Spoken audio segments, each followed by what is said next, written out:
تو قرآن کے اندر ہر چیز ناموں کے ساتھ نہیں ہے، ریفرنس ہے، پوائنٹ کیا گیا ہے، کیونکہ قرآن کو اللہ تعالیٰ نے بہت ایکسپینڈیبل چیز بنایا ہے، ہر دور پہ امپلیمنٹ ہو سکتا ہے۔ ابھی میں قرآن میں آپ کو بتا دیتا ہوں، امام مہدی کا ذکر کہا ہے، وَلَقَدْ كَتَبْنَا فِي الزَّبُورِ مِن بَعْدِ الذِّكْرِ أَنَّ الْأَرْضَ يَرِثُهَا عِبَادِيَ الصَّالِحُونَ، زبور میں ہم نے لکھ دیا تھا کوئی نیک لوگ ہوں گے ان کو پوری زمین کی سلطنت دے دیں گے۔ خالی زبور میں نہیں لکھ دیا تھا، پھر اس کے بعد اللہ تعالیٰ نے کتاب میں بھی لکھ دیا، قرآن میں بھی لکھ دیا، وعد اللہ الذین آمنوا وعملوا الصالحات۔ نیک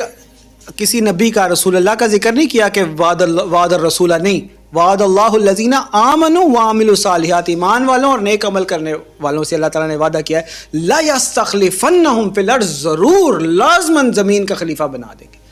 کما استخلف الذین من قبلہم، جیسے سلیمان علیہ السلام کو بنایا تھا۔ تو نام نہیں ہوتا قرآن میں، تو نام نہیں ہوتا، پھر تو آپ کسی کا، پھر تو آپ ابو بکر رضی اللہ تعالیٰ عنہ، باقی جو اصحاب ہیں، باقی انبیاء